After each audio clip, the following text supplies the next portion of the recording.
Hello everyone and welcome back to another video. It is Francesco here. Welcome to the Keep Productive YouTube channel if you're brand new, and if you're a regular, welcome back. So today we are speaking with Segall, who is a designer as well as a YouTuber who speaks a lot on the topic of consultation, as well as sort of like being as, I guess, essentially organized and like motivated to give the best result you can with a client when you're designing.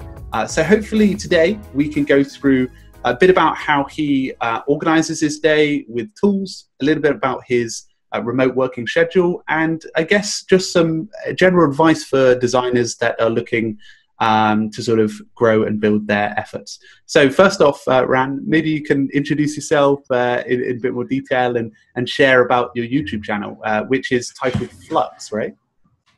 Yep. So thanks so much for having me on the show, Francesco. Been really, yeah, thank you.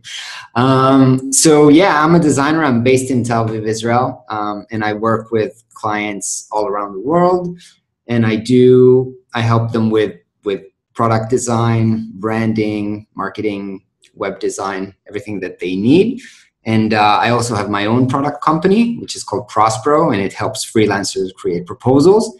And so I kind of run two businesses at the same time. And then I have a YouTube channel, Flux, as you've said, where I'm uploading a video every day, kind of documenting my process, how I work, what I learn along the way, when I succeed, when I fail, try to share everything kind of authentically, to keep it real, as they say.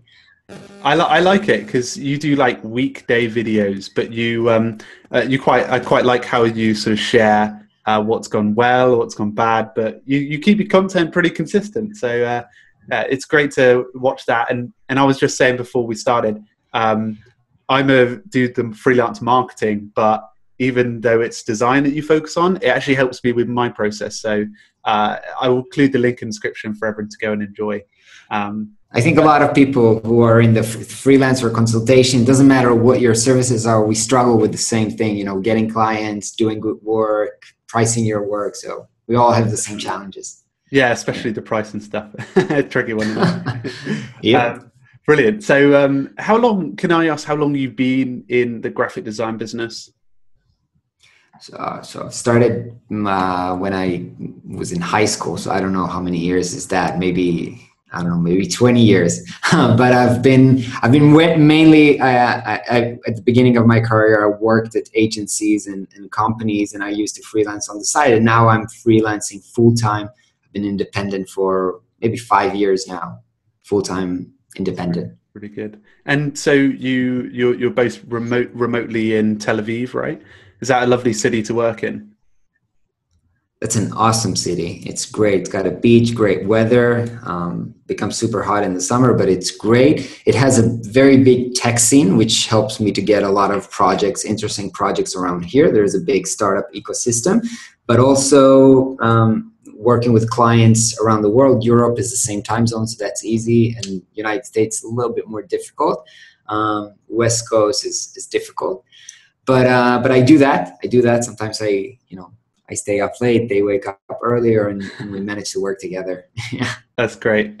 And do you like to work from home, or is it like, do you go out to coffee shops during the day to do? Yeah, this is my home office. Yeah, I have a home office. I'm married. I got 2 kids, so that creates a lot of flexibility, and it's fun. Oh, definitely. So maybe you can take us through from the start of your day, working remotely, and how you sort of go about, I guess, navigating your day. So I wake up 6 a.m. every day. First thing, I try to wake up before my kids so I can put the video on upload, because I upload every day. So first thing, because the last thing I do when I go to sleep is put the render on. So I wake up, first thing I put the upload on. Then I go spend time with the kids, do breakfast and all of that type of thing. And when they're off to kindergartens, I get started on my work. So schedule is basically, I start with uploading the video to YouTube and then managing my tasks for the day. So basically, I have my productivity process, I would say, is a bit scattered. So what I usually have is I usually have a sketchbook, which I do my weekly planning in, and I break it down per day. But then every day when I wake up in the morning, I kind of I take a look at my inbox, and if there's something, I reprioritize the day based on what's there. Recently, I've also started to use the Google Tasks, which they've integrated into the new Gmail, which is awesome. It really helps me to capture things on the go. So I also have the app on the iPhone, and what I like is that it's super, super light. And so I can really capture, before that, which I started only maybe last month, I used to capture things in the Gmail inbox, because that was just the fastest way to capture things on the go. Now I do that with the Google Tasks. I broke it down into 3 lists. So I have kind of like freelance, YouTube, if I have an idea for a YouTube, and then Prospero, things that I need to do regarding to my product business. And I, every week or every day, I might take from those 3 lists into kind of the main to-do, and I work from there. So that's my personal to-do, but also when I work with clients or on Prospero, then I use other tools to communicate with other people that I work with, mainly Trello, which I have a board usually on every project that I work on. Fantastic. Yeah, I think that's basically it. Yeah. And I try to use the mornings. I try to structure my days in a way that my mornings are kind of my creative time. So that's kind of like what's called deep work sessions, where I try to have no interruptions. After my morning check of my email, I try not to check emails and just get work done, and then schedule all my meetings and other management stuff to afternoon, where I'm kind of a bit more tired. I'm more of a morning person in general. That's good. The planning side of stuff that you mentioned, do you tend to, when you're like sitting down and going through your tasks for the day in the sketchbook, do you tend to have like a week breakout session where you plan the week ahead, or do you do something like that? Yeah, so every end of the weekend in Israel, we work Sunday to Thursday. So my weekend actually ends on Saturday evening because we work Sundays. So on Saturday night, before the week starts, I sit down and I plan my week. Okay. So when I start my week, I already have the week laid out already, and I know what I got to do.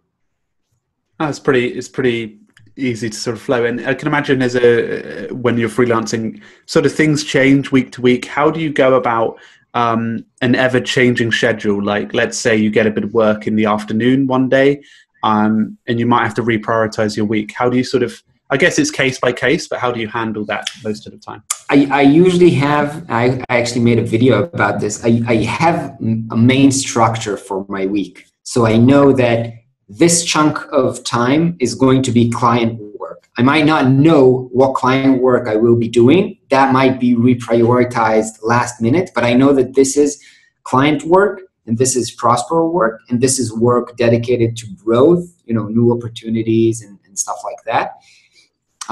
So right now, as I'm talking to you, this is a growth time section. So what I'm doing now is not correlated specifically into making money right now. It's just things either learning or, developing a relationship, doing things like that.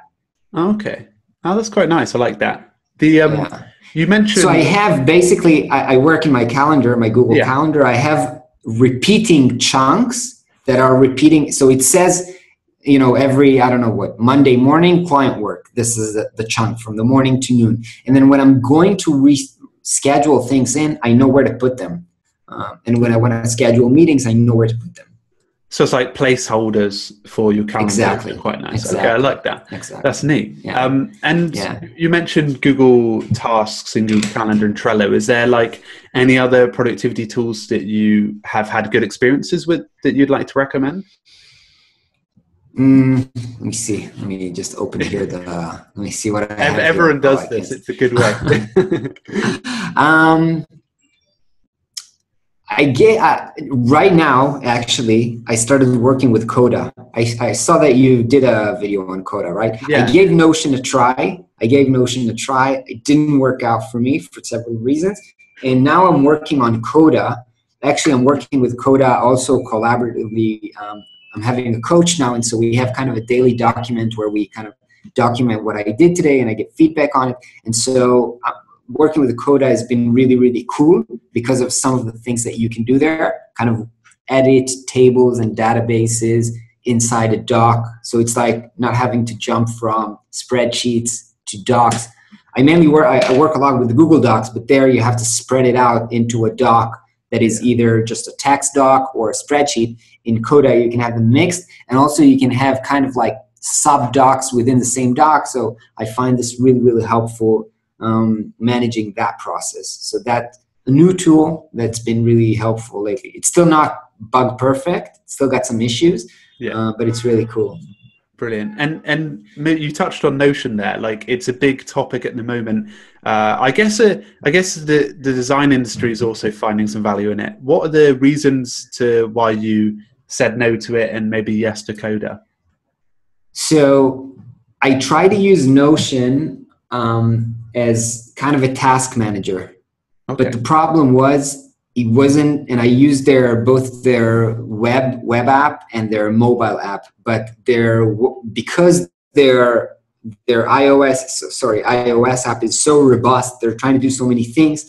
It wasn't as easy and fast to capture things on the go. So I would have to open it. Then it takes so long to open. Then you have to look for the specific doc that you want to edit. And if, the app, and so it was too much. Yeah. It was too much for a simple task. I wanted something simple with it.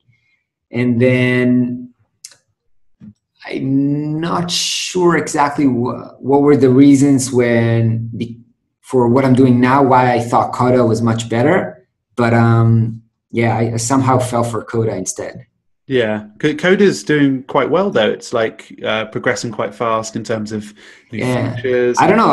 Is it open? Is it open for everybody to sign up yet? Or I'm not sure. I think it might have done recently. But yeah, I had kind of like I signed up like a while ago, and then I got an invite, and then I see that I only have like 9 invites left or something. Yeah, you have to panic. Yeah. Well, that's the sort of aim for this video. We'll just be giving out Coda invites below, won't we? Anyone want a Coda invite? Cool. Brilliant. And I sort of wanted to touch on like how you got into design and freelancing. Obviously, there's so many benefits to freelancing, being able to create your own schedule to some extent, but there's also a lot of hard work. But for you, what are the reasons for why you're still going with freelancing?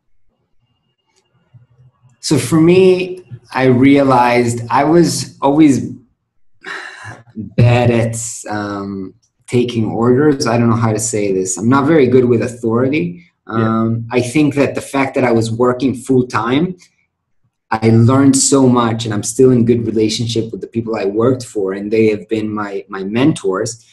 And actually today, I think the videos that goes out live today in my channel recommends you get a job if you want a mentor, because honestly, the best mentors I had were the people I worked for. But I could not sustain everything. After every time that I had kind of a learning curve, when it died down, I was like, I can't bother to doing the stupid stuff that you're telling me to do anymore. I want to move on. Yeah. It could not sustain the growth rate that I wanted for myself. And having the freedom and the ability to do whatever I want and manage my time is the way that I want, and I feel like I'm much more productive. Yeah, I still think that it's changing now, but at least 5 years ago when I started, not many employers were open about remote. Mm-hmm. And I knew that I could be so much more effective and productive working from home without people around me every day walking into my office, and I wanted to be productive. And so, but different people are different. Some people find working from home very hard, and so I think you have to find what works for you. For me, working remotely, working from my home office worked for me. For me, doing freelance and having new stream of clients, relationships, topics to work on, I find this very fun, and I get bored quickly, so it works well for me. Definitely, based on personality reasons. Yeah, and you can see it's great. And on that sort of topic of remote, obviously there's going to be a lot of designers potentially listening to this or even watching some of your channel. What would you be recommending to them if they were actually considering being a remote worker from scratch? I guess the young designers that are coming in, because it's a tough thing to. it's a tough thing to do. The most important thing is communication, right? It's very, very hard. Even for me at this stage, there are a lot of things which I would prefer to do face-to-face. And if my clients are around, if they're in Tel Aviv, I would go to meet them a lot of times. There are a lot of benefits for having a face-to-face meetings. And even the clients that I have abroad, and I have clients on long-term relationship that are abroad, we try to meet up, at least once a year. There's no, it's very easy to build relationship and improve your communication and understanding when you meet in person. Yeah. So what's really important is to develop really good communication skills. So whether it is, writing emails to really clearly explain why you did something or what you need help with. So I think communication is key. That's really good advice. Ran, it's been great having you here on my channel. It's been a pleasure. Thank you, Ran. It's weird because I've been watching you for so long, as I was saying before, and it's having you here is great. Always a pleasure. And where can people find you after this call? So maybe on YouTube, if you look up Flux or Ran Segall, or you can check out my website, but it's ransegall.com with 2 L's, but it's not much. Probably two places to look for me are YouTube or Instagram, which is like now growing with stories. I put more effort into that as well. Yeah. So Instagram might be a good place to go. Smash it. I'll add those all below, but it's been great having you, and I've got some... It's been a pleasure, Francesco. Loads of good notes, so thank you, man. All right. Awesome. Talk soon. Yeah, talk soon. Have a great day. Cheers, man. Bye.